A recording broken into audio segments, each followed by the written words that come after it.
Buenas noches otra vez, queridos amigos de YouTube, y nos volvemos a encontrar esta vez en el episodio, en el capítulo o en el programa número 9 de Con Dios.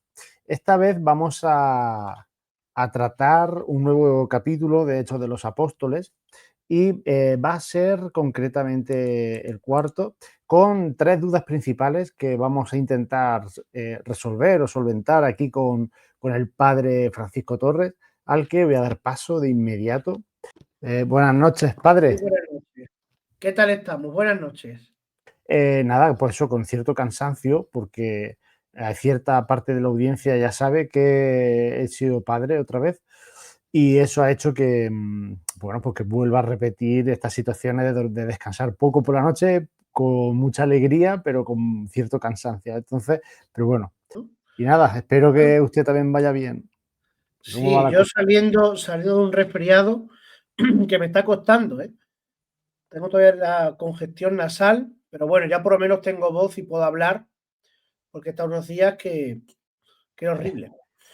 Es la época, es el momento. Bueno, pues como decía en la introducción, el capítulo 4 de Hechos de los Apóstoles, pues en apariencia no tiene mucho problema, pero claro, si uno empieza a preguntarse algunas cuestiones, pues puede ser que salgan. Y a mí me suscita cuatro cuestiones. Y pues vamos a empezar por la primera. La primera, de hecho, está justo al principio, voy a poner el texto en pantalla. Pues voy a leer estos versículos. Principalmente me interesa el principio del capítulo cuarto, donde dice, estando ellos hablando al pueblo, se les presentaron los sacerdotes, el jefe de la policía del templo y los saduceos, molestados de que ellos enseñasen al pueblo y de que en la persona de Jesús anunciasen la resurrección de entre los muertos. Y ya cuenta pues que lo apresan, se lo llevan a una especie de cárcel y al día siguiente pues ya lo interrogan, podemos decir. Entonces, aquí, en esta primera parte, ahí lo primero que llama la atención es que, o lo primero que a mí me llama la atención, después de todos los episodios que llevamos con San Lucas, donde los fariseos fueron muy importantes, es que no aparecen. Es decir, aquí la gente que está molesta son sacerdotes y saduceos. Entiendo que el jefe de la policía está haciendo su función, una cuestión más bien, pues bueno, de laboral, ¿no? Su papel Mm. aquí. Entonces, bueno, sin embargo, nos parecen los fariseos, ¿no? Bueno, pues yo preguntándome o buscando soluciones por mí mismo, pues se me ocurrían dos soluciones. Bueno, la primera es que evidentemente la queja principal parece que es la que están enseñando sobre la resurrección de los muertos. Bueno, o por una parte están enseñando y dos, que además es sobre la resurrección de los muertos. Algo en lo que no creían los saduceos, si no me equivoco. Entonces, bueno, pues se molestan, pero claro, también los fariseos creían en la resurrección y sin embargo, pues no los metían en la cárcel, ¿no? Entonces parece que es como muy exagerado esta situación. Por lo tanto, tiene que haber algo más. Hay una inquina especial, ¿no? Contra los seguidores de Jesús. Claro, el hecho de que no haya fariseos aquí es como que los fariseos se desentienden de esta persecución. Es como que, y aquí viene un poco una idea, ¿no? Que me surge. Los fariseos estarían quizás encontrándose, teniendo puntos de contacto en su teología con los nuevos judíos, con los cristianos. Me imagino que empiezan a no tener tanto odio, porque al fin y al cabo el odio de los fariseos parece que no era contra los seguidores de Jesús, sino contra Jesús, contra lo que decía, y sobre todo contra la autoridad que se, que se con la que se presentaba, podemos decir, ¿no? Eso es lo que no parecía que no aguantaban los fariseos. Los fariseos querían otro Mesías. Bueno, todo esto yo ya estoy aquí hablando que parece que soy yo el que va a dar la clase y yo lo que quería era simplemente plantear pues todas estas cuestiones que me van surgiendo, ¿no? El por qué no están los fariseos. Ujú. Y entonces yo, pues bueno, pues pienso en Nicodemo. O sea, hay gente dentro de los fariseos que tienen simpatías, que quizás fueron seguidores de Jesús y a lo mejor tienen cierta influencia en esta secta. Bueno, pues yo dejo ahí mis dudas y, y bueno, pues a ver qué nos quiere comentar al respecto. Porque, bueno, por otro lado están los sacerdotes, pues estoy hablando, me estoy centrando en los saduceos y los fariseos, pero los sacerdotes quizás porque ellos son los que tienen la autoridad de enseñar quizás o de hacer ciertos ritos y los cristianos están haciendo y supliendo al papel de los sacerdotes del templo. Bueno, vamos a ver. Hay que tener en cuenta algo que ya hemos hablado otras veces, y es que las dos escuelas grandes que había en la época de Jesús y que se va a continuar en la época de los apóstoles en el mundo judío, era la escuela farisea o la ideología, el partido fariseo, más que escuela, partido fariseo, y el partido saduceo. La diferencia está clara. Unos creen en la resurrección de los muertos y los otros no. Fariseos creen, saduceos no creen. Segundo dato que hay que tener en cuenta, que el judaísmo que se va a convertir al cristianismo es el judaísmo de corte fariseo. ¿Por qué? Por ese punto que señala el texto que tenemos en pantalla, y es que anuncian la resurrección de los muertos. De ahí que los saduceos vayan a ser los que vayan en contra de esta enseñanza, porque les denuncia a ellos, ¿no? Entonces, ustedes se están posicionando con mis rivales ideológicos, con el partido distinto. Por eso los saduceos van ahora a encargar esto. Pero hay otra cuestión más importante que estas, que es que los apóstoles están anunciando en la persona de Jesús. Es decir, no solamente anuncian la resurrección de los muertos, eso es algo que desde los macabeos ya estaba un poco en el ambiente judío, sino que anuncian esto en la persona de Jesús, que no es que haya resucitado o que tenga que resucitar al final del tiempo, o que tenga que ser una resurrección como ellos la piensan, sino que ha resucitado corporalmente, que desdice el testimonio que que el Sanedrín había establecido como oficial entre los judíos, y es que sus discípulos habían robado el cadáver. Por tanto, la gravedad del delito que se les va a imputar y por el que en el capítulo 4 y 5 se va a tratar es que estáis anunciando en la persona de Jesús. Es más, llegó un momento en que dice, estáis anunciando en su nombre. Y en el capítulo 5 les dirán, ¿no os prohibimos anunciar en nombre de ese? ¿Por qué? Porque la religión cristiana, que se está abriendo camino, aunque todavía no podemos llamar cristianismo a esto, puesto que cristianismo como tal se le va a dar luego en Antioquía, cuando está allí Pedro en Antioquía, que es por donde primera vez se llamaron cristianos, pero esta nueva rama del judaísmo, de este judaísmo nazareno que está surgiendo entre ellos, es un anuncio explícito en nombre de alguien que se ha hecho presentar como Mesías. Por tanto, no solamente es la resurrección, sino la resurrección ya de uno en concreto, que tiene una pretensión como Mesías y que ha sido acreditado, como vimos en el programa anterior, que ha sido acreditado por Dios como Mesías. Por eso luego más abajo va a empezar el discurso de Pedro, citando el Salmo 2, que avala a esta cuestión, ¿no? Entonces, eso es un poco por donde yo encajaría el tema. Y que haga referencia a los saduceos, yo creo que por esta razón que te he dicho, porque son los que más contrarios a la predicación. Pero es verdad que hay una diferencia entre sacerdotes, saduceos, fariseos. Es que el sacerdocio judío no era cuestión de ser saduceo o fariseo. Claro. Es que el sacerdocio judío era cuestión de clanes. La familia de Aarón, la familia de los levitas. Eso eran los sacerdotes. Por eso me he rectificado a mí mismo cuando he dicho no, partidos políticos, no escuelas. Sí. Porque luego dentro del fariseísmo Podía haber distintas escuelas, la escuela de Rabbi Jalel, la escuela de Rabbi Gamaliel, había muchas escuelas. Un sacerdote podía ser de la escuela farisaica o de la escuela saducea. Sí. Pero siendo de la tribu de Aarón, ya era sacerdote. Todavía en tiempos de Jesús, ¿no? Por eso Sí, mismo. sí.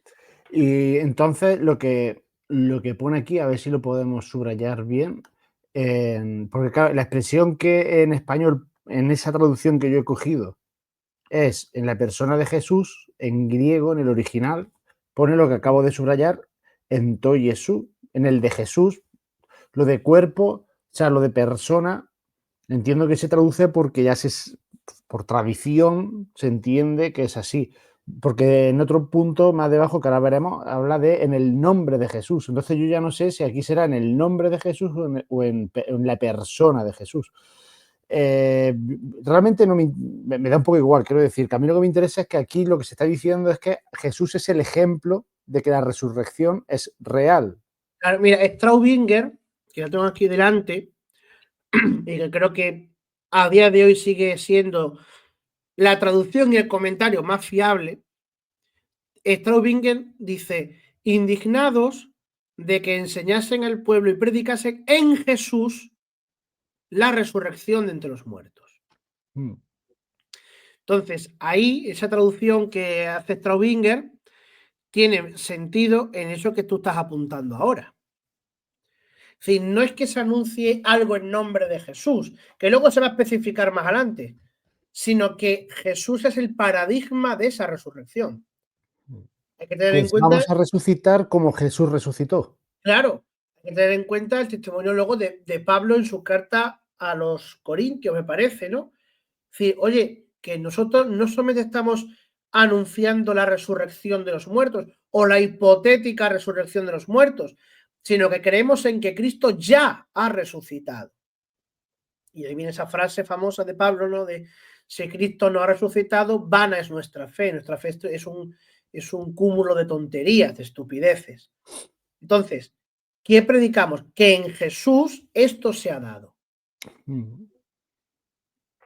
Y Claro. repito, es que estamos en la piedra miliar.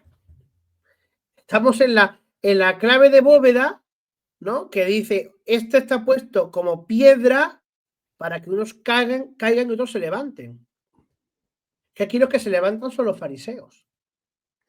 Sí. Porque los fariseos que durante la vida de Jesús se han mostrado bastante ambiguos, unos muy a favor, otros muy en contra, los saduceos siempre en contra, pero ahora ya tenemos un cristianismo, un judeo-cristianismo, en el sentido que ya hemos hablado de que hay que entender esta expresión, ¿no? De judíos que se convierten al cristianismo en contraposición a los paganos, a los gentiles que vienen al cristianismo, que sería un cristianismo helénico, y ese judaísmo que se convierte al cristianismo, en su mayoría va a ser fariseo. Porque ven ahora en Jesús refrendado lo que ellos han combatido también en la persona de Jesús. Y por eso el texto de Pedro que viene a continuación.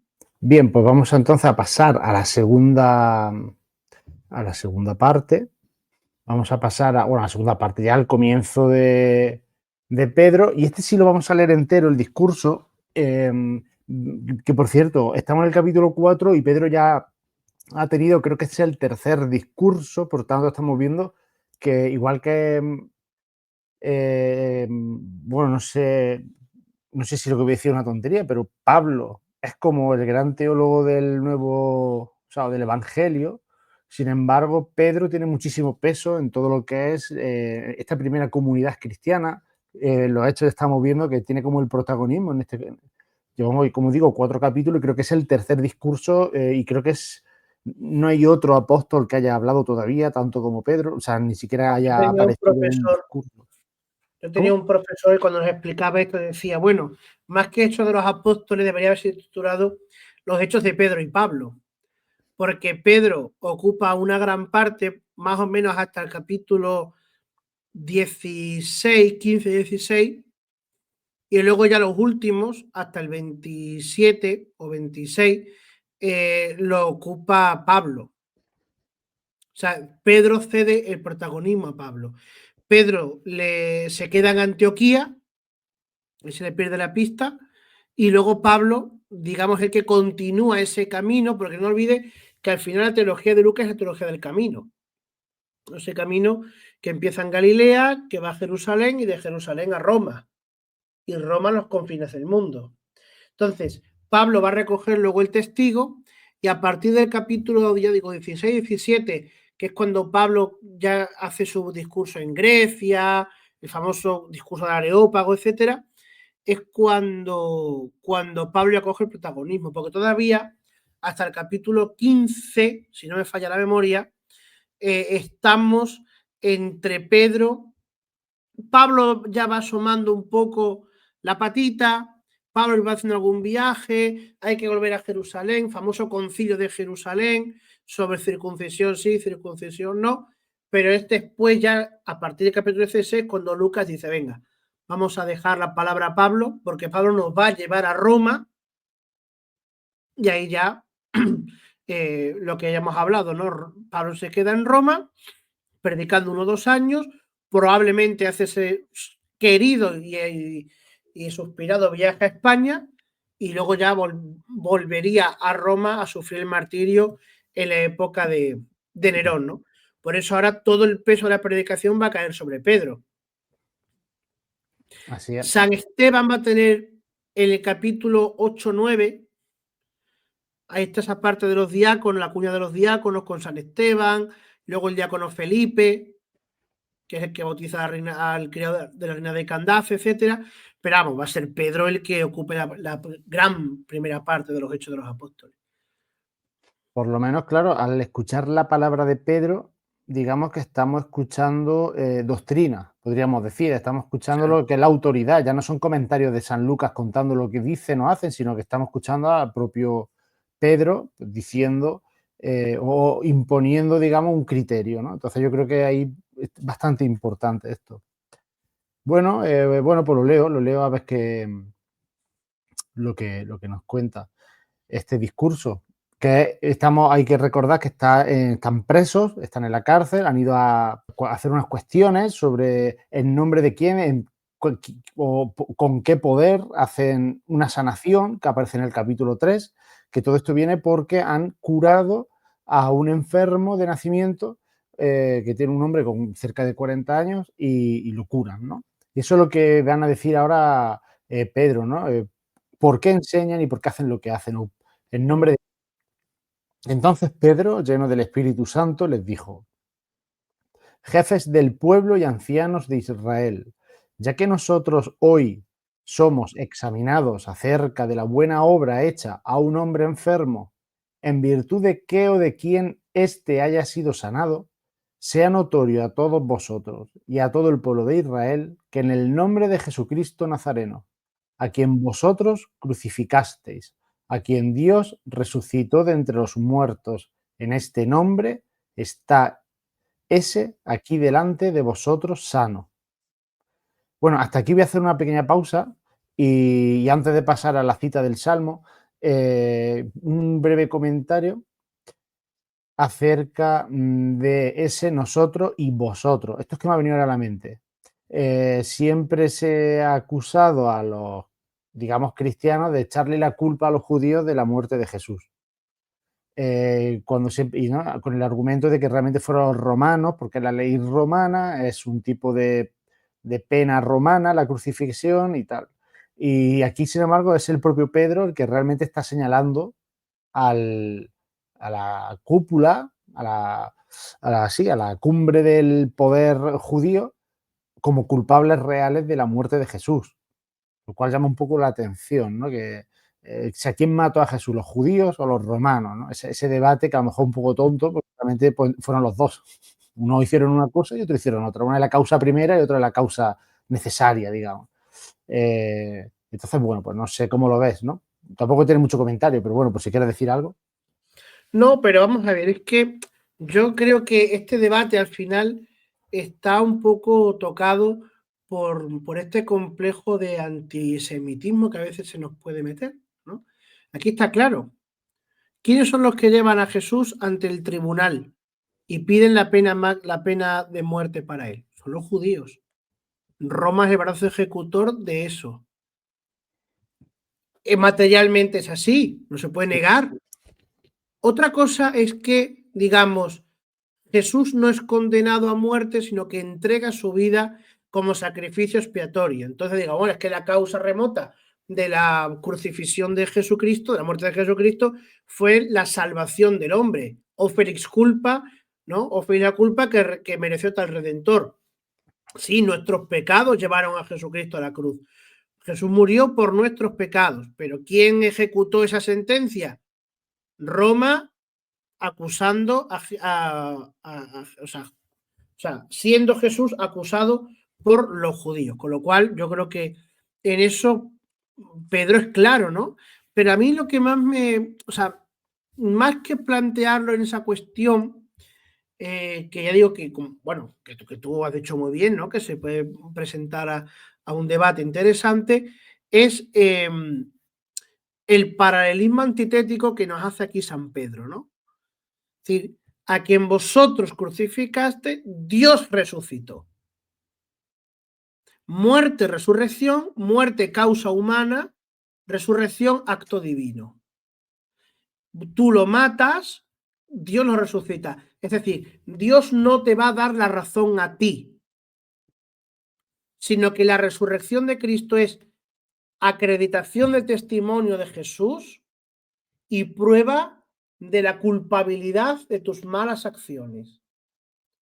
La resurrección de Jesús es una denuncia ante el pecado, ¿eh? Y ante el pecado del pueblo. Claro, te digo más. ¿Por qué el pueblo judío tenía, digamos, que matar a Jesús? Porque Jesús no deja de ser la víctima del sacrificio redentor. Y quien mata a la víctima es el sacerdote. Israel era un pueblo sacerdotal, eminentemente sacerdotal. Y tenían que ser ellos los que sacrificaran a la víctima.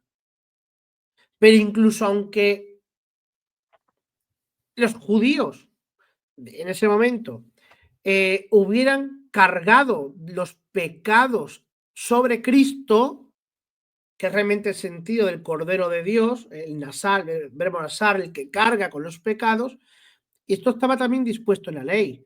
¿Por qué? Porque había un cabrito, un animal, sobre el cual el sacerdote pronunciaba los pecados suyos y del pueblo, y después lo mandaba fuera de la ciudad. Donde había un demonio, el demonio Azazel, que devoraba a ese animal. Es decir, que en un sentido u otro, San Pedro está aparentemente, podemos decir, acusando, porque hay una acusación, ¿no? Vosotros matasteis a Jesús, pero realmente hay una afirmación de que Cristo es la víctima, de que Cristo es la víctima que tiene que ser sacrificada. Y vosotros, Israel, que hasta el día de hoy habéis sido un pueblo sacerdotal, os correspondía este sacrificio. El problema es que os equivocasteis de cordero y mandasteis fuera de la ciudad al que tenía que haber sacrificado en el templo. Y por eso Dios va a resucitar a Jesús. Y cuando muere Jesús en la cruz, el velo del templo se rompe, porque termina esa trascendencia, ese muro, que luego lo va a decir San Pedro en su carta a los Efesios, capítulo 2. Se rompe ese muro que separaba a Dios de nosotros.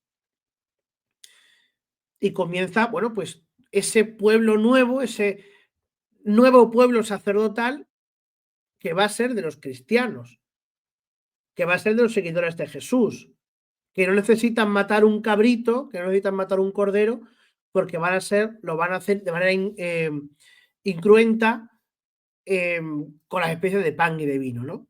Entonces, Dios, digamos, remedia la torpeza del sacerdocio israelita. resucitando de entre los muertos. Y ahora ya viene el Salmo que se va a citar. Que es un Antes de poco pasar al Salmo, la idea que habíamos dicho antes, ¿no? sí. De la piedra.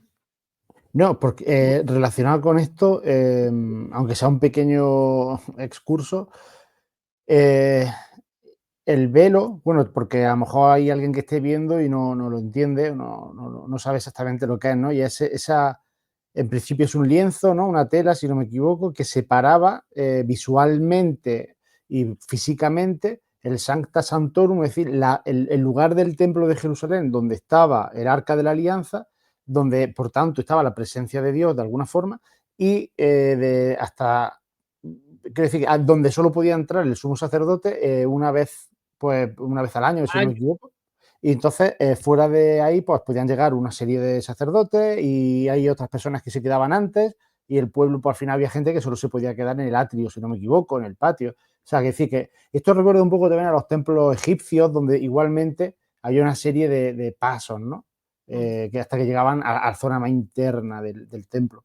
Pero a lo que me interesa ahora mismo de esto es que eso hoy en día, en principio, yo no sé si esto es obligatorio, aunque no se cumpla siempre, dentro del sagrario debería haber un velo, si no me equivoco. No sé si como representación o como símbolo, o si realmente está estipulado que debe de haber un velo cubriendo o tapando la puerta cuando se abre. Esto es algo que yo he escuchado, pero no sé si realmente es así. Bueno, eso era la normativa antigua que establecía lo que se llama la cortinilla del sagrario, que era, al abrir el sagrario, había una especie como de velo, de cortina, eran muy bonitos, muchas veces eran bordados, eran pintados con motivos eucarísticos. ¿Para qué? Para impedir la visión de las especies sacramentales. No solamente eso, sino que por fuera el sagrario se cubría con otro velo que se llamaba el conopeo. El conopeo. Que es una palabra griega, pero no sé exactamente qué significa. Era un velo que cubría el sagrario, sea forma de tienda, imitando un poco la sequiná, ¿no? La tienda del encuentro de Moisés, y encima, o sea, dentro del sagrario, se guardaba el copón, los copones, con otro velo, con un conopeo más pequeñito, con otro velo que cubría el copón. Bueno, pues era una forma de mantener esa trascendencia, ese misterio, porque en definitiva la presencia de Dios entre nosotros está velada. Está velada por el pan, por el vino, por el agua, por la cera, por el fuego, ¿no? Y esas telas que cubren el sagrario, que cubren los copones, que marcan la diferencia entre la puerta del sagrario y el interior del sagrario, pues vienen a simbolizar ese velo, que es el velo sacramental, el velo litúrgico, que un día cuando muramos se nos va a quitar. De hecho, en la liturgia mozárabe esto está muy bien expresado, porque cuando se ponen las ofrendas en el altar, se cubren con un velo, normalmente blanco, y comienzan a hacerse los dípticos, que son como las peticiones, las preces. Y cuando se hace el díptico de los difuntos, los diáconos quitan el velo de la ofrenda y rezan por los difuntos. ¿Por qué? Porque los difuntos ya no tienen velo. Ya venga Dios. Claro, se entiende los difuntos que se han salvado, ¿no? Sí. Gozan ya de la visión beatífica, ¿no? Entonces, bueno, eso es un poco la teología de los velos. Que por cierto, yo me imagino que está relacionado con el hecho de que tradicionalmente el presbiterio siempre ha estado como apartado o por escalones o rejas en el Y siglo de por oro, en velo, el siglo XVI, o un muro pequeño, una especie de, no me sale el nombre cancela, ahora, ¿eh? eran cancelas, Sí, o cancel, cancela, o efectivamente, podía ser de obra, de rejas hasta sí, arriba, una o el balaustrada, simple hecho de que estén ¿ya? elevados sobre una escalera de una forma diferente. Entonces, yo creo que eso se representa. De hecho, no se podía entrar si no era sacerdote, y al presbiterio, si no entiendo, Y si de no hecho recuerdo mal. los famosos baldaquinos, que Sí. se conservan en Roma, en algunas basílicas, el origen de esos baldaquinos eran las 4 cortinas con que se cubría el altar. La tetravela, que se llamaba, ¿no? Las 4 cortinas. No lo ¿Por qué? sabía. Porque la primera parte de la misa, que era la misa de catecúmenos, estaba tapado Claro. para que el catecúmeno no viera Sí, el sí. altar. Por Bueno, eso los la ortodoxos, noche de la Pascua, cuando sí, entraban por vez primera a la iglesia después de estar bautizados, veían el altar. claro.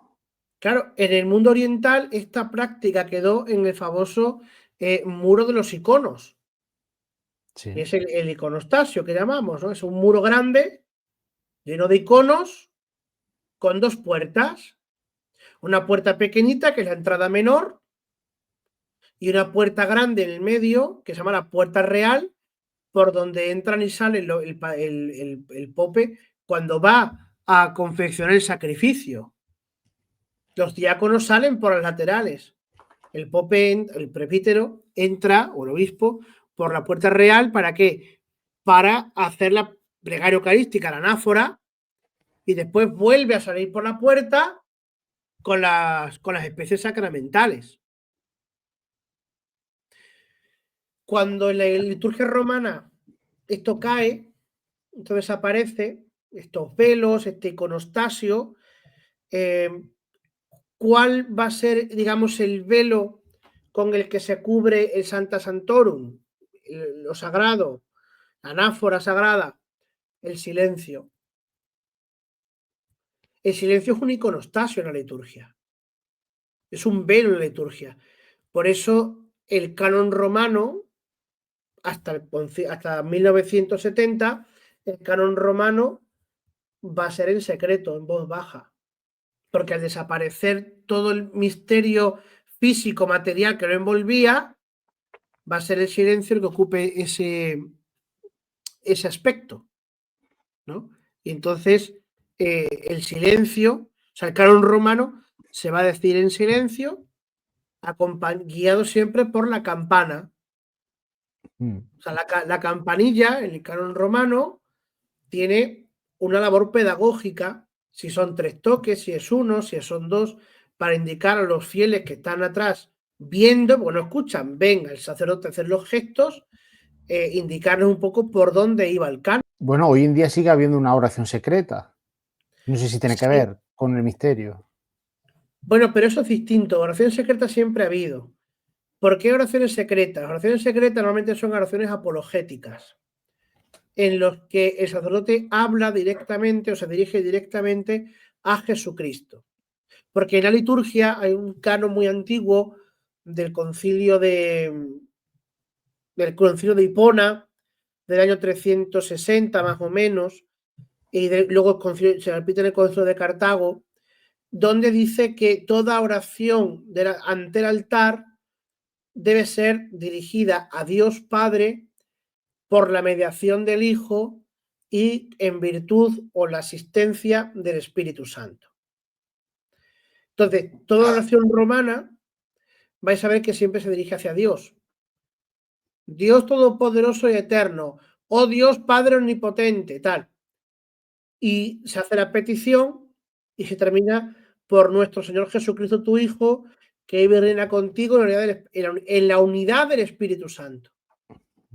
Jesucristo en la unidad del Espíritu Santo. Bueno, eso es un poco la razón. Pero ¿qué ocurre? Que las oraciones secretas se dirigían a Jesucristo directamente. ¿Vale? Entonces, como no se podían dirigir o sea, mejor dicho, como una oración dirigida a Jesucristo no se podía hacer en voz alta porque no era la litúrgica, se hacen en secreto. Eso te las hace en secreto. Mm. Pero ahora nos encontramos con un fenómeno. Y es que hay 2 oraciones, bueno, 3. 3 oraciones, porque una de ellas era secreta en su origen y luego se elevó a voz alta. 3 oraciones en el misal, en la liturgia romana, dirigidas a Jesucristo. La primera es la del día, la de la misa, la oración colecta de la misa del día 24 de diciembre por la mañana. Apresura tu venida, Jesús. ¿vale? La segunda, que es una oración que en su origen era secreta, pero Pablo VI la elevó a pública, o sea, que es en voz alta, es la oración que decimos en la misa antes de la paz. Señor Jesucristo, que dijiste a tus apóstoles, la paz os dejo, mi paz os doy. No tengas en cuenta nuestros pecados, esa. Y la tercera, porque claro, esta era en su origen secreto y Pablo VI la eleva a pública. La primera que os he dicho es del rótulo de Rávena, siglo V, una colección del siglo V. Una oración que rompe los esquemas de la liturgia romana y es la siguiente. La oración colecta de la misa del Corpus Christi. Oh Dios, que en este sacramento admirable nos dejaste el memorial de tu pasión. Te pedimos nos concedas venerar de tal modo los sagrados misterios de tu cuerpo y de tu sangre, que experimentemos constantemente en nosotros el fruto de tu redención. O sea, esa oración, aunque dice, oh Dios, que en este sacramento, está dirigida a Jesucristo. Claro. Al que le llama Dios. Porque normalmente en la liturgia romana, cuando se dirige algo a Jesucristo, dentro del cuerpo de la oración, se le denomina por la persona que ocupa dentro de la Trinidad. Me explico. Normalmente podemos encontrar, oh Dios, tu Hijo Jesucristo nos dijo, en virtud de esto te pedimos, oh Dios, que en tu unigénito, nuestro Señor Jesucristo, te das cuenta, siempre aparece esa referencia. Sí. Pero, oh Dios Padre, en tu Hijo nos dijo, el unigénito nos dijo. Pero aquí Santo Tomás de Aquino, que es el autor de esta oración colecta del Corpus, digamos, de todo el oficio del Corpus Christi, que eso lo sabemos muy bien, Santo Tomás de Aquino hace una filigrana teológica y llamando Dios a Jesucristo, le sitúa como destinatario de una oración colecta, en contra de todo el sentir general de la liturgia romana y de los cánones antiguos de la oración litúrgica dados para toda la Iglesia. Es un revolucionario. Estos son fenómenos que aparecen en la liturgia. Sí. Por eso en la liturgia no se pueden hacer leyes generales. Pero de todas formas, estas son cosas que el común, como yo, no entendemos, ¿sabes? No lo vemos. Estamos en misa, pero realmente es que no entendemos nada de lo que hay ahí. Da igual que se haya hecho ahora la misa en español y no sea en latín, que el cura esté mirando allí a la parroquia y no mirando al sagrario, en fin, a la cruz, al retablo, lo que sea, mirando a Oriente. Da igual, o sea, da igual que hagan todo lo que quieran para que el pueblo participe, que el pueblo, por mucho que participe, yo creo que no se entera de la misa a la mitad, nunca mejor dicho. Claro, porque hemos hecho una misa de oír. Y nuestros mayores tenían una cosa a su favor, y era que tenían los misales en la mano. Entonces, aunque el cura decía la misa en Oriente, lo diré, en latín, ¿no? Deus qui nobis sub sacramento mirabilis passionis tui memoriam reliquisti. Ellos iban leyendo la traducción de su misalito. Oh Dios, que en este sacramento admirable. Y de alguna manera, leyendo ese texto y pensando un poquito con la cabeza, te das cuenta de que aquí hay cosas que no casan, cosas que no responden a lo que tú realmente vas escuchando todos los días en la misa. Durante el tiempo ordinario, durante el Adviento que ahora vamos a empezar y tal, pues ese fenómeno no le vas a ver, salvo el 24 de diciembre por la mañana. Pero incluso si te digo que en el rito mozárabe hay oraciones de la misa dirigidas directamente a la Virgen María, claro, entonces al final, y por enganchar un poquito con el tema que venimos hablando, ¿no? Del sacrificio, de los velos y tal, es que la liturgia es presencia velada de Dios entre nosotros. Y lo que está en el fondo de esta cuestión del sacrificio de Cristo independientemente de ser autor material del sacrificio, son los judíos, son los romanos, etcétera, es un misterio litúrgico de sacrificio. Es decir, Jesucristo hace una liturgia y San Pedro está recordando esa liturgia. No olvidemos que estos hechos de los apóstoles, como todos los textos del Antiguo y del Nuevo Testamento, todos van a ser leídos en una celebración litúrgica. Si la Biblia no se escribe para hacer lo que tú y yo estamos haciendo hoy, la Biblia no se escribe para tenerla cada cristianito en su casa y leerla por la noche antes de dormirnos. No, no, no, no. La Biblia se escribe o se compila, mejor dicho, los libros bíblicos para ser leídos en la liturgia. Porque la liturgia es el lugar primero de interpretación bíblica. La liturgia se nutre de la Biblia y además interpreta la Biblia. Claro, esto, por ejemplo, para los protestantes, esto es lo más pasmoso. Cuando descubren el catolicismo, y ahí está el ejemplo de Scott Hahn, ¿no? En su famoso librito, la liturgia del Cordero, una cosa se llama así. Descubren ellos, si están atentos, si tienen su juicio, se dan cuenta de que toda la liturgia es Biblia en acto, desde que empieza hasta que se acaba.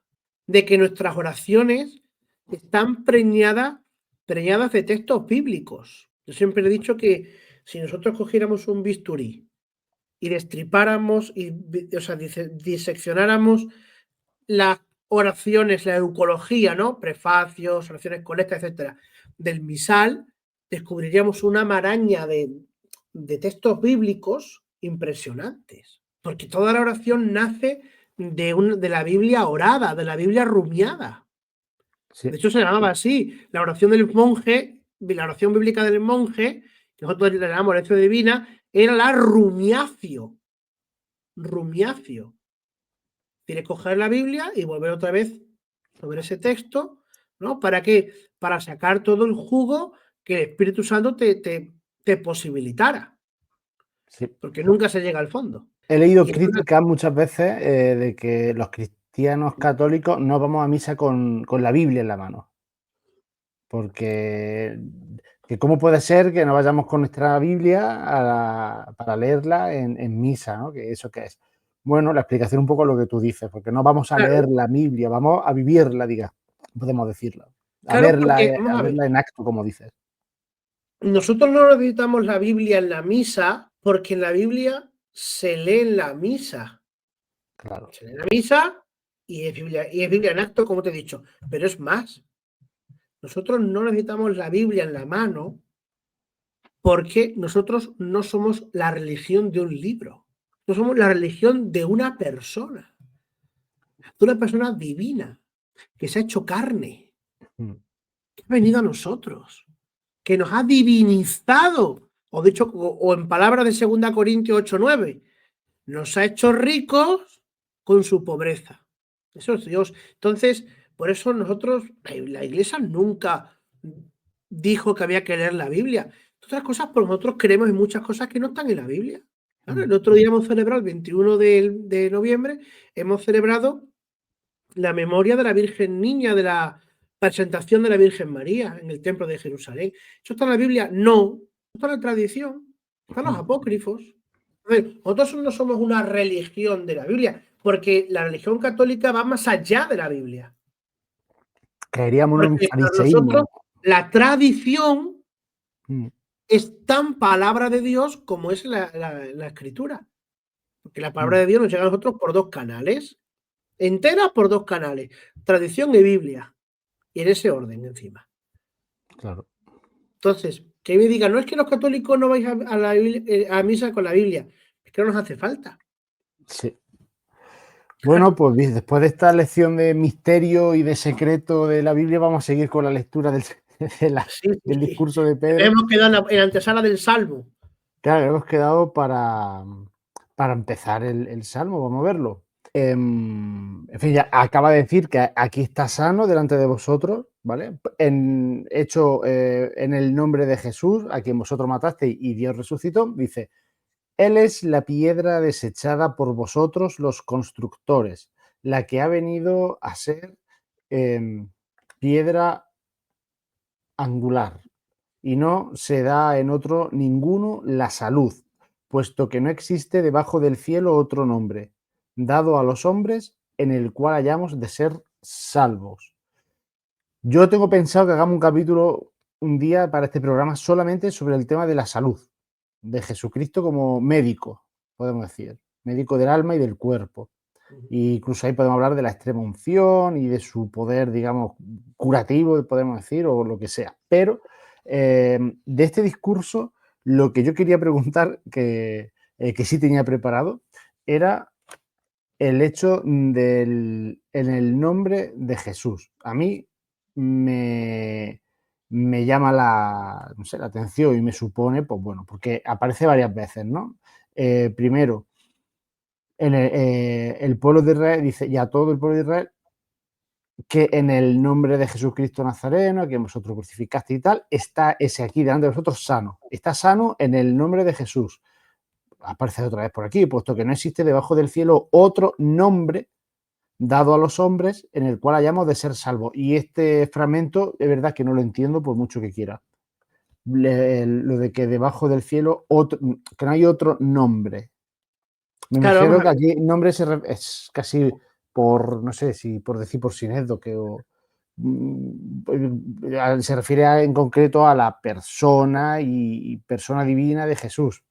A O ver, si es se que refiere esa realmente. traducción, la traducción de esto, que es la traducción clásica española, a veces queriendo ser muy literal, es como muy poética, ¿no?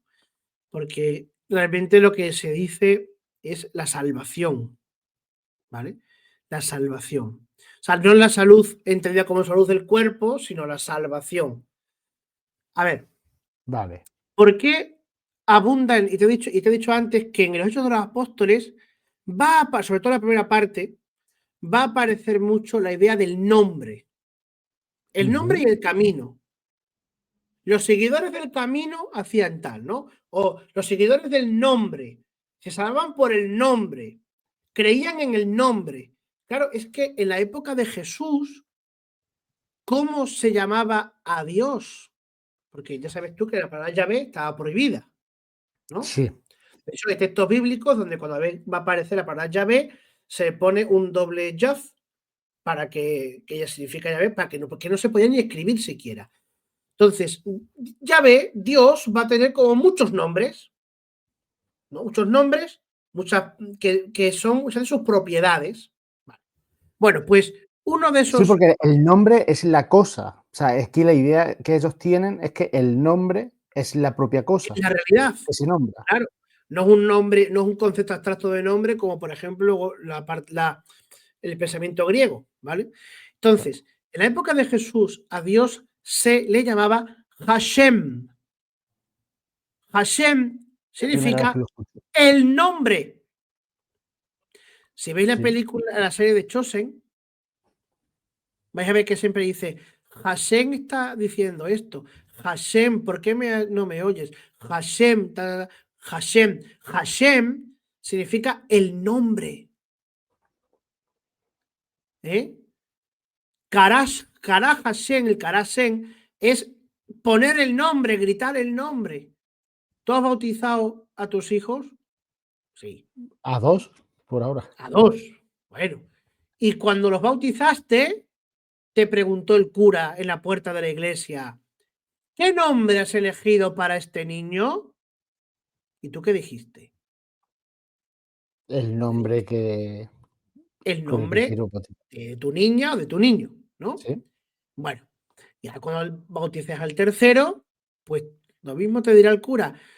¿Qué nombre has elegido para este niño? Y tú dirás, tal, fulanito, como se llame el niño. Vale. ¿Es lo que tú vas a hacer en la puerta de la iglesia? Es el Karah Hashem, Karashem. Karah en hebreo significa gritar, poner, decir. Shem, nombre, poner un nombre. Hashem es el nombre. Con lo cual, cuando San Pedro está diciendo que no hay otro nombre, está diciendo Jesús es Dios.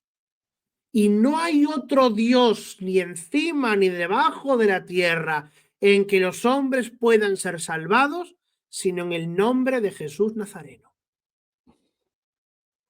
Porque Jesús ha sido constituido como Dios poderoso que reina a la diestra del Padre.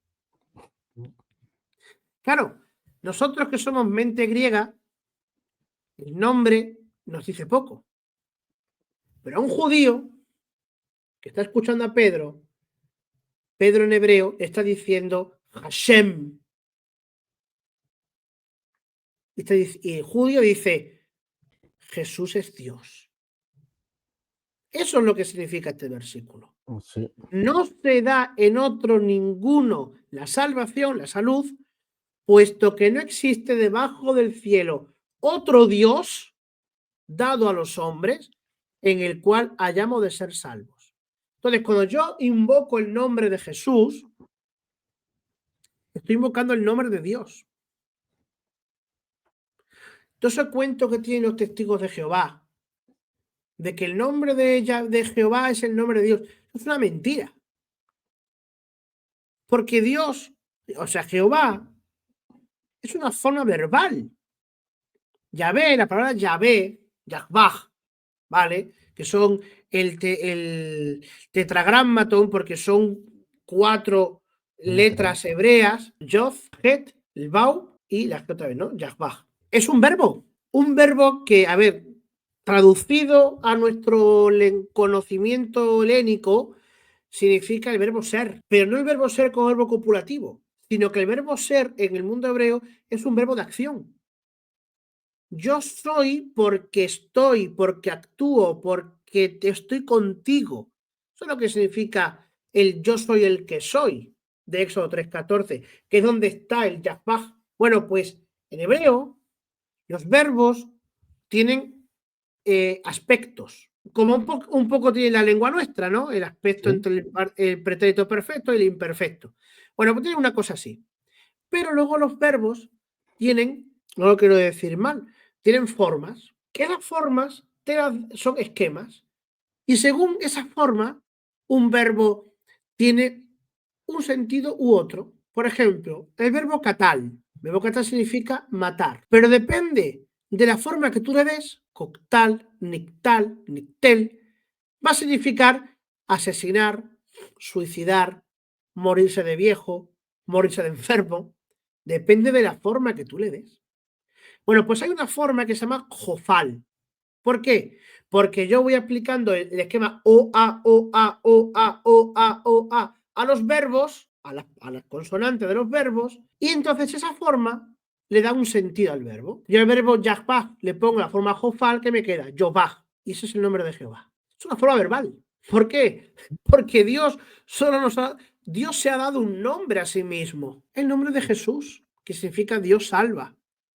El nombre de Emmanuel, que significa Dios con nosotros. Él significa Dios. Nu significa nosotros. Manuel, con nosotros. Ma significa con. Es una preposición hebrea. Manuel, con nosotros. Emmanuel, Dios con nosotros. Entonces, según un testigo de Jehová o algún protestante que siga llamando a Dios Jehová, nos está escuchando, esto es filología hebrea. Sí. Esta es la razón de las cosas. Por eso es tan importante el concepto de nombre en el mundo hebreo, porque Dios es un nombre, pero es que el nombre es la realidad. Por eso cuando un personaje bíblico tiene una misión, automáticamente tiene un cambio de nombre. Israel es el nombre cambiado de Jacob. Abraham es el nombre cambiado de Abraham. Ab significa padre. Ra significa muchos. Am significa pueblos. Abraham, padre de muchos pueblos, porque es tu misión. Cuando Jesús elige a Simón, le cambia el nombre, le pone el nombre de Pedro, significa piedra. Entonces, y los papas, ¿por qué los papas cambian el nombre? Por la misión que van a tener, porque ya no van a ser ellos, son el Papa. Entonces, toda esa teología del nombre, que repito, viene del hebreo Hashem, Hashem aplicado a Jesucristo, Jesucristo es el Dios, porque luego haz un salto si quieres, desde Hechos de los Apóstoles 4:12, que es este versículo, a Filipenses capítulo 2, versículo 10, me parece, 10-11. Y le concedió el nombre sobre todo nombre, tonoma hiper panjónoma en griego. Claro, Hashem le da a Jesús el Hashem sobre todo Hashem, es decir, el Dios. Y Jesús es Dios. Sí.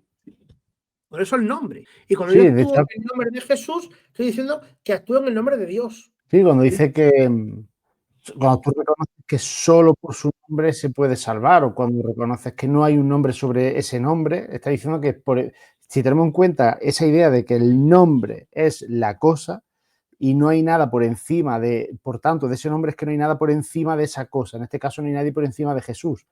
¿Qué no puede haber por encima de otra cosa? Dios. Dios es lo que está por encima de todo porque lo cubre todo. Y solo todo, Dios da la salvación, claro. porque Dios es el autor de la salvación. Entonces, fuera de Dios no hay salvación. Y aquí ya Pues nos podríamos meter en el extra ecclesia nulla salus. Fuera de la iglesia no hay salvación, por ejemplo. Claro, ¿qué significa que fuera de la iglesia no hay salvación? Que eso es de San Cipriano de Cartago. No significa que fuera de la iglesia católica no haya salvación, no. Es que Dios habita en la iglesia. Y Dios ha querido salvar por medio de la iglesia. Por eso, fuera del camino de la iglesia, no hay salvación. Otra cosa es que entendamos por iglesia. Ya. Por eso te voy a preguntar, porque mira, ¿qué ocurre, por tanto, con este hombre que aparece o en San Mateo o en San Marcos, que es un señor que empieza a predicar en el nombre de Jesús, pero que no es de los apóstoles, y los apóstoles van a quejarse a Jesús diciendo, oye, que hay uno que va Que por echa ahí? demonios en tu nombre. ¿Cómo? Que echa demonios en tu nombre. Claro, que hace y dice, déjalo, se pone, no está haciendo mal, está haciendo bien. Déjalo, ¿no? Pero no estaba dentro de la comunidad, no estaba dentro de los apóstoles, habría aprendido de Jesús y se habría ido él por ahí pero ya como seguidor un poco de Jesús, ya había reconocido a Jesús como Dios. Claro. Se puede considerar que era iglesia. Quien no está conmigo está contra mí. Claro. Con lo cual, si se predica en mi nombre es porque está a mi favor. Se podría considerar que es parte de la iglesia. Claro. Porque Jesús no rechaza esa acción. Pero es que Adán y Eva son parte de la iglesia. Por eso digo que ¿qué entendemos por iglesia? Porque esa frase de San Cipriano se puede entender en un sentido muy reduccionista, que es como algunos lo entienden, ¿no? Es que fuera de la iglesia católica no hay salvación. Perdona, eso no aparece en ningún texto antiguo. Pero yo digo, fuera de la iglesia no hay salvación. Es que Dios ha querido la salvación del género humano por medio de su iglesia. Pero es que la iglesia no empieza con Jesús, empieza con Adán. Sí, porque Dios es anterior a Jesús, no empieza con Jesús. Bueno, a ver, no es que sea anterior a Jesús. Jesús ya es Dios, ¿no? Sí, bueno, pero quiero decir, antes de la encarnación. Claro, pero es que y ahí el Concilio Vaticano II lo dijo muy bien. La iglesia prefigurada en la creación, o sea, perdón, pensada ya en la creación, prefigurada en el Antiguo Testamento, fundada o llegada a su plenitud por Jesucristo, continuada en la historia por los apóstoles, o sea, el Espíritu Santo, y que espera alcanzar su plenitud escatológica al final de los tiempos. Por eso digo que Adán y Eva, que es, digamos, una alianza pre-judeo-cristiana, que Adán y Eva representan ya esa humanidad entera. Abel representa ya ese sacrificio pagano, o sea, precristiano, sin estructura sacrificial mosaica, por decirlo de alguna manera, o abrahámica. Abraham era, lo diré, politeísta. Claro, Abraham va a seguir a un Dios que es el que sale al encuentro, pero Abraham dice, bueno, yo sigo este que es el que me ha llamado, pero no descarto que haya otros. Noé, digo porque Adán, Noé, Abraham son las grandes alianzas de la antigüedad. Luego ya hasta Moisés no empieza, digamos, la nación israelita, la esencia judía, ¿no? Por decirlo de alguna manera, de la religión. Pero todas esas alianzas La alianza de Noé, la alianza noáquica que se llama, que es a toda la humanidad, que son originales, que son, si quieres, de ley natural, son iglesia ya. Por eso la iglesia es la cabeza del mundo. La iglesia es la cabeza de la creación. No en un sentido político de que tengan que venir los emperadores de la tierra a rendir pleitesía al obispo de Roma, sino que todo se le ha concedido a la iglesia. Porque la iglesia es el cuerpo de Jesucristo y Jesucristo es la cabeza de la creación. Todo fue hecho por Él y para Él. Y Pero todo es se mantiene en interesante, Él. claro, es interesante lo que Claro. dice la cabeza de la creación, y eso incluye el tiempo, desde el origen hasta el final. Sí, sí, sí, Por efectivamente. tanto, es verdad que la Y esto, Iglesia no tiene por qué considerarse solo, digamos, los seguidores de los primeros apóstoles y a partir de ahí a continuación. claro, Dice, he buscado rápidamente una cita que me ha venido a la mente, yo creo que se podría relacionar, de Tolkien, que dice, aunque a lo mejor hay que explicar un término, que la encarnación de Dios es la eucatástrofe de la historia de la humanidad y la resurrección es la eucatástrofe de la historia de la encarnación. Es decir, la primera parte quizás sea la que me interesa aquí. La encarnación de Dios es la eucatástrofe de la historia de la humanidad. Es decir, el nacimiento de Jesús es como el final feliz de la historia de la humanidad. El hecho de que haya nacido Jesús, es decir, que todo tiene que ver o todo tiene sentido no a partir de Jesús, sino a partir del comienzo de la creación. Jesús le dará el sentido, pero hacia atrás, tiene un sentido retroactivo. claro, Le da valor a la creación, quizás su propio nacimiento. claro. Hace que se pueda reinterpretar toda la historia de la humanidad, el hecho de que nazca Dios, igual que su muerte, le da sentido a su propio nacimiento. Su Sí, muerte no, su resurrección. es que en síntesis es eso. Es decir, ¿por qué se crea el mundo? El mundo se crea porque Dios se va a encarnar en el mundo. Se encarna como humano, Sí, sí, sí, sí, como hombre, ¿no? Pero es que la creación es el marco para que se encarne. claro. ¿Y para qué se encarna? Para redimirnos, se encarna para morir. Por eso hay un poema muy antiguo, ¿no? Las tablas del pesebre son figura de las tablas de la cruz. El que nació entre tablas muere entre tablas. Los lienzos con que cubrieron el cuerpo del niño Jesús son prefiguración de la sábana con que amortajaron su cuerpo, ¿no? Eso, en la liturgia hispana abunda mucho en estas historias, en estas prefiguraciones. Pero es que eso que tú has citado de Tolkien es así, que el mundo está hecho para que Dios se encarne en él. Y es el Hijo el que se encarna. Por eso la encarnación, a lo mejor voy a decir una cosa que puede ser una burrada, pero es que esto hay que saber entenderlo. La encarnación es independiente del pecado. Es decir, El que se iba a pecado, encarnar al margen claro, del o sea, pecado. el pecado de Adán y Eva, digamos que le da una nueva dimensión a la encarnación, le da un fin redentor a la encarnación. Pero es que la encarnación de Dios, la encarnación de Jesucristo en el seno purísimo de la Virgen María, es independiente de que hubiera pecado o no.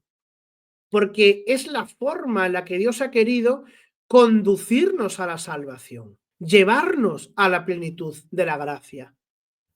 Él tomando carne, entrando en la naturaleza humana. Por eso cuando Jesús, porque si la encarnación hubiera sido un mero instrumento para la redención, entonces el cuerpo de Jesús hubiera sido superfluo y totalmente inútil después de la muerte. Hubiéramos tenido el cadáver de Jesús, pero no. Jesús cuando resucita, resucita con su cuerpo glorificado, pero que guarda los estigmas de la pasión. Y cuando Cristo asciende al cielo, es decir, entra en el santuario de Dios a la derecha del Padre para reinar, entra con el cuerpo. El cuerpo no se quedó en la tierra. Y Jesucristo hoy, ahora, en este momento en que estamos viendo el vídeo, está en el cielo con los estigmas.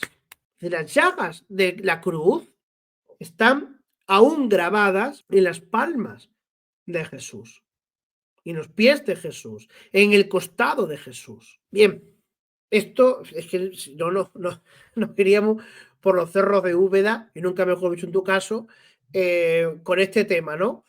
pero me parece que este excurso es interesante para ver el valor de la encarnación de Cristo y por qué la humanidad tiene su puesto en la gloria del cielo.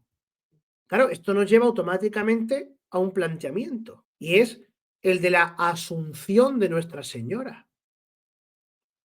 Nuestra Señora es la única humana, naturalmente, puramente, químicamente humana, cuyo cuerpo humano está en el cielo. De San José lo podemos pensar, lo podemos creer, no lo sabemos. Eso la Iglesia nunca se ha pronunciado. Yo soy de la opinión de que San José también tiene su cuerpo en el cielo, de alguna manera. No sé exactamente cómo explicarlo, pero creo que podemos hablar de una asunción del cuerpo de San José en el cielo, ¿no? De una entrada de su cuerpo en el cielo. Pero digo, esto es una opinión mía, ¿eh? No es, la Iglesia no se ha pronunciado sobre este tema, ¿vale? Que quede claro. Pero la de la Virgen sí. ¿Y por qué a la Virgen decimos esto? Porque en la Virgen Dios nos ha mostrado el destino final de nosotros. Cuando decimos que creemos en la resurrección de la carne, es que es eso.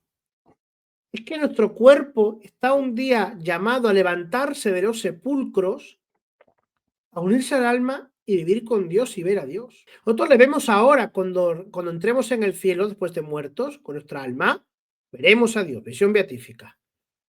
Pero hay una plenitud del que lo gobierna todo, del cielo nuevo y de la tierra nueva, que es al final de los tiempos, la escatología, cuando los cuerpos resuciten. Me da igual que ese cuerpo esté descuartizado, esté en una fosa abisal del océano por un barco que se hundió, que se hayan comido las pirañas, o que ese cuerpo esté reducido a cenizas en un columbario. Eso es un cuerpo, pero que el cuerpo va mucho más allá de las sharks, ¿no?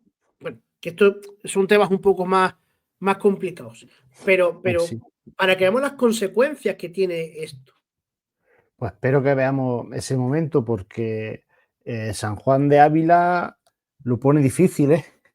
Ah, San Juan de Ávila pone difícil esto de llegar a ese punto, poco menos que hay que ser eremitas, ermitas del desierto, purísimo. que el siglo XVI la espiritualidad nos pone el listón muy alto. Está bien, ¿eh? Está bien que esté el listón alto porque así nos esforzamos.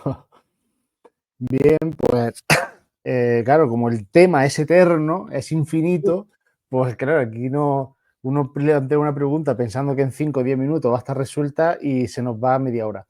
Que por otro lado, a mí no tengo problema. La última cuestión que yo tenía pensada, cuando pensaba que el programa duraría media hora con las 3 preguntas solamente, era totalmente diferente y muy pedestre. Y seguramente esta sí se resuelva pronto.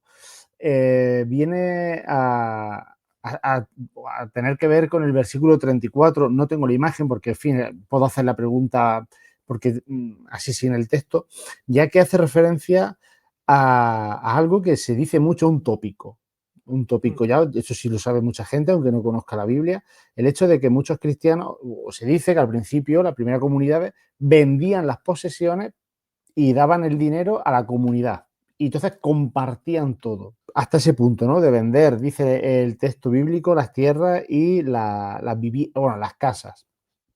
Yo lo que he querido suponer, pero sin querer hacer interpretaciones personales, por eso lo pregunto aquí, es que quizás lo que vendían eran el fruto, el producto de esas posesiones. El que tenía campo lo trabajaba y si tenía, no sé, cebada o lo que sea, o viñas, ¿no? Pues vendía el vino, vendía la uva, vendía lo que fuera, la harina, lo que sea. Y esa ganancia era la que daba la comunidad. Y entonces, pues, y con las casas igual, no sé, alquilaba hoteles, lo que sea, posadas, y con lo que ganaban lo daban a la comunidad. Es lo que he querido entender, porque me parece muy extraño que de repente aquí en este mismo capítulo cuarto son 5.000 personas que se convierten de golpe. Parece que es que hay 5.000 personas que venden todo lo que tienen y lo dan a la comunidad y ahora viven así como todos juntos. No le veo mucho sentido a eso, ¿no? De todas formas, lo voy a compartir en griego porque a ver si hay alguien que... No olvides que Lucas Sí. escribe para griegos y los griegos tendían en sus novelas, en su literatura, a mostrar como el ideal de las cosas. Una de las críticas que se hace a los Hechos de los Apóstoles es que idealiza mucho esa comunidad primera. Entonces, en el caso, por ejemplo, de ese versículo, es verdad que entre los cristianos hay una idea del bien común, una idea de que hay que poner las cosas en común, hay que repartir, digamos, de alguna manera esa riqueza, ¿no? Para beneficiar a los pobres, y que esa riqueza o que esos bienes que se ponen en común se dan a los apóstoles, ¿no? Porque lo dice ahí que se ponía a los pies de los A los apóstoles. pies, sí. Hay una palabra griega, la palabra timás, es que está en el versículo 34, creo que es la tercera palabra antes del final, timás, Sí, que timás. se traduce por valores, ¿no? Como que el valor de Impuestos. las Es que yo el cosas. texto que he visto en griego, a mí me lo ha traducido como los impuestos, que no tiene sentido quizá aquí, ¿no? En este contexto. Yo estoy viendo una traducción que yo manejo mucho, que es interlineal, de una web que se llama Logos, K-Logos, y él la traduce por valores. Pero independientemente de valores o de impuestos, yo esta tarde, repasando un poquito esta exégesis, leía un comentario muy interesante de un exégeta, bueno, de varios exégetas, o sea, de un autor que recoge ideas de varios exégetas, ¿no? Que dice, quizás los cristianos, y va un poco por lo que tú apuntabas, los cristianos ponían las cosas en común. Muy pocos se atrevían a dar el paso de venderlo todo. Y ponía como ejemplo esto que te voy a decir ahora. Dice, así el caso de José Barnabás. Si lo normal hubiera sido vender las casas y las tierras y darlo todo a la iglesia, no hubiera hecho falta destacar El caso esto, concreto, hasta el caso concreto de Barnabás. claro. Y dice también, siguiendo un poco dice, en contraposición al caso de Ananías y Zafira, que viene a continuación, después del versículo 37, empieza el capítulo 5, Ananías y Zafira, que quisieron engañar a los apóstoles con la venta de sus propiedades. O sea que de alguna manera, digamos, bueno, que lo ideal es sí que tú lo vendas todo, lo pones todo a la iglesia, una especie de comunismo, ¿vale? Pero que realmente esto era muy poco y que lo que se pretendía era que las posesiones de los cristianos o lo que se sacaba por esas posesiones fuera para subsanar las necesidades de los hermanos más pobres. ¿Eh?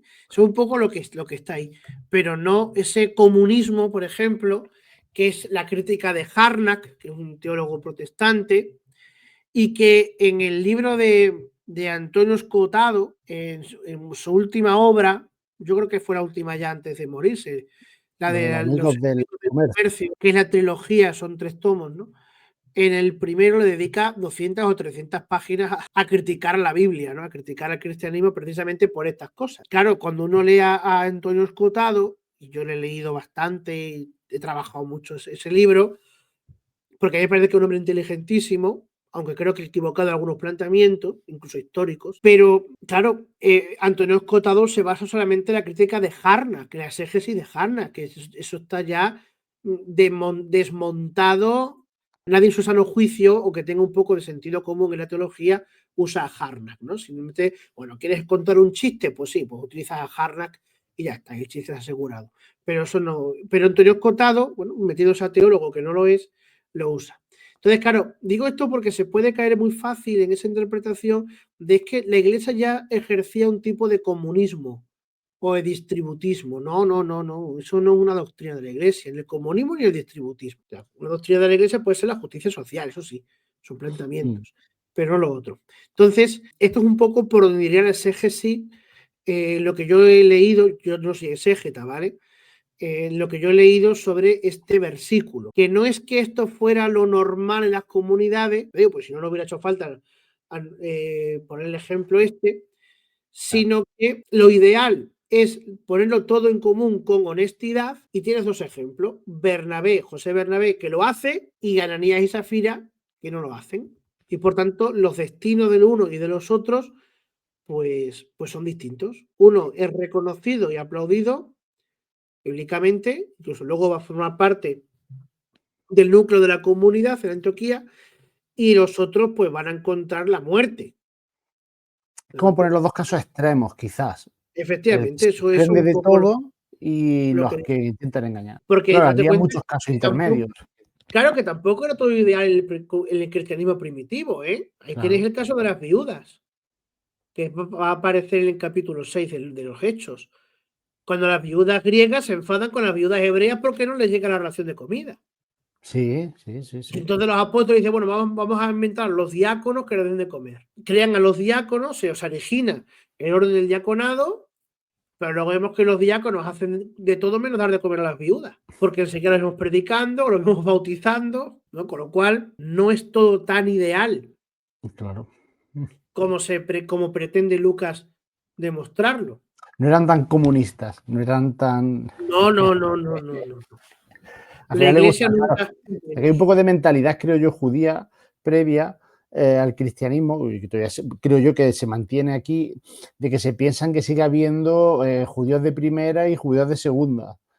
Los que van a estar más cerca de Dios porque son como los puros, y luego están los conversos, que es como menos, son menos, de menos nivel, menos categoría. Entonces yo creo que ellos siguen teniendo esa idea de los que venían de familias judías, pues eran, a lo mejor se consideraban con más privilegios, y los que eran conversos del paganismo, pues seguramente los veían como un poco como eso, como ha llegado, como no sé, como los judeoconversos aquí en el siglo, bueno, en el siglo XV, XIV y XVI y todo esto, ¿no? Que estaba el cristiano viejo, que tenía derechos y privilegios, pues hasta en la Orden de Santiago, de Calatrava, lo que sea, y tal, y luego estaban los judeoconversos que poco menos, pues no merecían nada, ¿no? Sí, bueno, y eso lo vemos, por ejemplo, en los Hechos de los Apóstoles, cuando se crea esa controversia en las comunidades paulinas, porque han llegado algunos de Jerusalén diciéndonos que teníamos que circuncidarnos y seguir la ley de Moisés. Y a raíz de eso, que Pablo se enfada,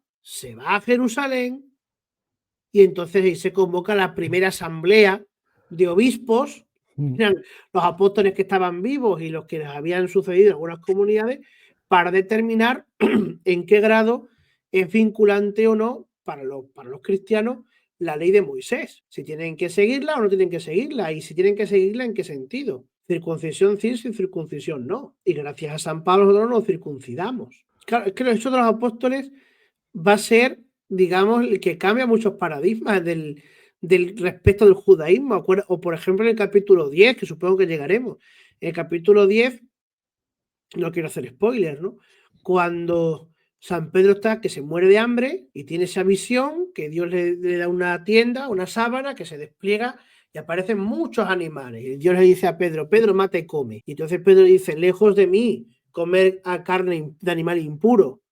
Y Dios le dice, Pedro, lo que yo he creado puro, tú lo vas a declarar impuro. Y es a partir de ahí donde caen todos los preceptos alimenticios. Y nosotros podemos comer cerdo. El cristiano es la única religión, monoteísta por lo menos, que puede comer cerdo. Porque no tiene ninguna prescripción sobre ningún alimento. Porque todo ha salido de las manos de Dios, hasta el cocodrilo. Este año en Cuaresma hubo una carta pastoral de un obispo de americano donde resolvía una cuestión que le preguntaban si comer carne de cocodrilo rompía las abstinencia de carne del viernes de Cuaresma, sí o no. No, porque ahí se ve que el cocodrilo se comería, pero claro, al final el cocodrilo es un reptil. Dice, bueno, ustedes comen cocodrilo.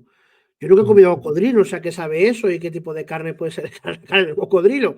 Pero bueno, esas cosas se han dado y seguirán dándose pues en muchas de estas cuestiones, pero nosotros a día de hoy no tenemos ni una sola prescripción alimenticia del cristianismo. Sí. Somos comunes de todo. Por lo pronto, estas son las cuestiones que tenía. Me han surgido cosas para pensar yo luego aparte, pero es que han salido muchísima información y lecciones, que hay lecciones continuamente sobre teología, liturgia, exégesis, de todo, ¿no? Pero bueno,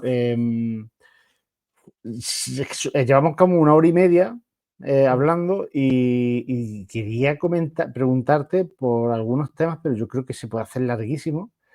Pero sí podemos hacer, si quieres, en 3 frases, en qué ha quedado según tu visión, porque yo creo que para mí ha habido más revuelo del que realmente merecía, porque yo creo que no ha pasado nada extraordinario, con el documento que ha salido sobre el concepto de corredención aplicado a la Virgen. Yo creo que al final, yo creo que se ha querido exagerar más de lo que realmente ha sido el texto. Yo no lo he leído, pero sin leerlo creo que sé lo que dice. Pero bueno, te dejo que nos comentes si quieres ahí en un par de frases, como si fuera una especie de resumen. Bueno, a riesgo de que salga el mariólogo que llevo dentro y te haga otra hora y media de exégesis, vamos a ver, el documento en sí no está mal. Si el problema de este documento es una frase, no una frase, es una expresión. Cuando dice que el título corredentor aplicado a la Virgen es siempre inoportuno. Claro, dice, la Iglesia no ha prohibido llamarla corredentora, perdone, ha dicho siempre inoportuno, con lo cual es una forma de prohibir sin prohibir. Ya, Porque si yo digo, mi Madre Santísima corredentora del mundo entero, me diga, oiga, que es inoportuno. Entonces yo creo que ahí es donde se han pasado de frenada en ese documento. Sobre todo, y esto lo he explicado yo en un programa que hice casi de 3 sí, horas sobre este documento. Vamos a ver. No puedes decir que siempre es inoportuno llamar a la Virgen como la ha llamado la piedad popular y como la han llamado los papas anteriores, hasta Juan Pablo II. No puedes decir que es inoportuno algo que está todavía en la reflexión teológica de la Iglesia. Porque estás cerrando una puerta y estás tomando parte. Que eso no lo hizo ni Pío XII cuando proclamó el dogma de la Asunción. Tercero, no puedes decir que es siempre inoportuno una afirmación que estás sosteniendo y explicando en un documento de 20 folios. Porque ese documento que han publicado, quitando esos párrafos de la corredención, que es una argumentación tonta, cuando tú no te puedes agarrar a lo que dijo un cardenal Joseph Ratzinger, en una reunión de trabajo de un miércoles, que son la feria cuarta, el miércoles. No te puedes agarrar a eso. Ni lo que ha dicho Papa Francisco en una homilía. Cuando a pie de página me estás diciendo que desde León XIII hasta hoy los papas la han llamado corredentora. O sea, hasta hoy, hasta Juan Pablo II en 7 ocasiones. La están llamando corredentora porque le estás contradiciendo. Este documento, quitando incluso el número 67, que ya está desmontado por la monolística clásica, concluyo. Este documento, quitando ese número 67, repito, se podía haber dejado como está, porque está muy bien hecho, y a mí me ha gustado por lo menos, diciendo al final, y teniendo en cuenta todo lo expuesto anteriormente, se puede llamar a la Virgen corredentora o mediadora de la gracia sin caer en un error de mariolatría, por ejemplo. Ya está. Y dice lo que tienes que decir, porque a mí, y tú eres andaluz, yo extremeño, ¿qué católico conoces tú, conozco yo, que piense que la Virgen Santísima es corredentora como su Hijo Jesucristo es corredentor en el mismo orden? Nadie lo piensa. Claro, es que en tu tierra está la Virgen del Rocío y los andaluces, bueno, y todo el mundo ya, pero bueno, los andaluces con más razón, porque la tienen más cerca y es más devoción vuestra que quizás nuestra, vais al Rocío y le decís, Dios te salve María, todo el pueblo te adora. ¿O no decimos eso en Salve Rociera? Y cuando un andaluz, un español, dice todo el pueblo te adora, realmente está pensando en el concepto latréutico hacia la Virgen María, o sea, María como una latría hacia la Virgen, o estamos hablando en el sentido de que nuestras madres nos han dicho te adoro, hijo mío. Es claro. Pues ya está. En el sentido de venerar, que es otro sentido que tiene adorar. Claro, ya está. Venerar. Y esa pasión que ponemos los españoles en nuestras cosas, de alma, vida y corazón, que se lo entregamos a la novia y a los hijos y a la mujer, y se lo entregamos a la Madre de Dios. Y le decimos, te adoro, señora mía. Sí. Entonces, esa nota falla al decir que siempre es inoportuno llamar corredentora a la Virgen Santísima. Teniendo en cuenta además que corredentora es un título que se pone en el siglo XVIII para corregir la versión original. Porque hasta el siglo XVIII a la Virgen se la llamaba redentora. En analogía, ¿quién es la madre del rey? La reina. Claro. ¿Quién es la mujer del regente? La regenta. Ah, no, Zores. Claro. Es más, hay una fiesta litúrgica muy bonita, muy bonita, muy bonita, de los capuchinos, que también es muy andaluza, que es la Divina Pastora. Sí, sí, y O el sea, la pastor Virgen María, la Divina Pastora. Divina y pastora, tiene dos títulos de Jesús. Claro, vamos a hacer una nota doctrinal ahora diciendo que Claro, no conviene y es inoportuno llamar a la Virgen Divina Pastora. Pues ya sabemos claro. que Divina Pastora no es pastoreo igual que Jesucristo, pero que realmente la Virgen conduce el rebaño también igual que su hijo.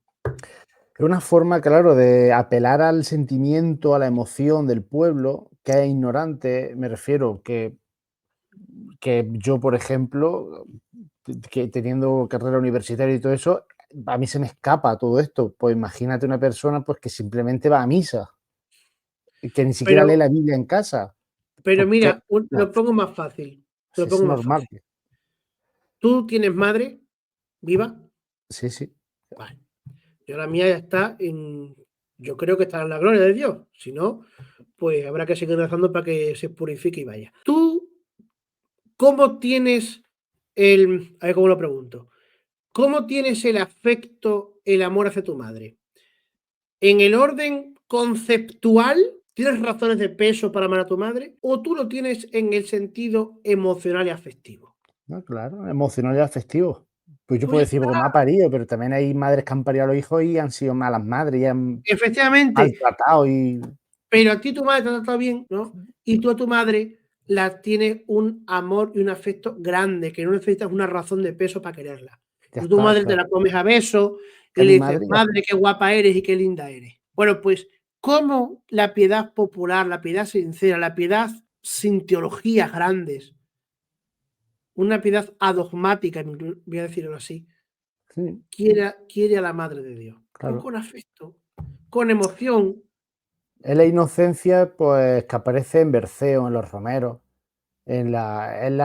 pues ya está. Pues la ves como has dicho, como tu madre, como tu segunda madre, A ver, y como la madre de yo Jesús. que soy racional, cerebral y frío. Yo soy incapaz de ir a Guadalupe, que lo tengo aquí al lado, de ir a Guadalupe y no llorar, y no emocionarme.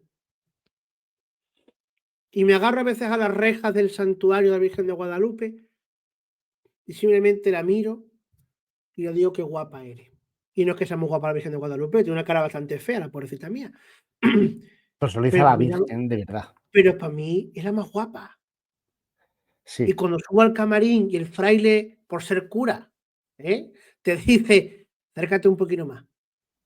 Y te deja besarle el manto y estar un poquito más delante de la Virgen, oh, eso es lo mejor que te puede pasar. Y luego ya discurriremos la maternidad, la asunción, la impecabilidad de la Virgen, su corredención, su mediación maternal, todo lo que te dé la gana. Pero la Virgen es la Virgen.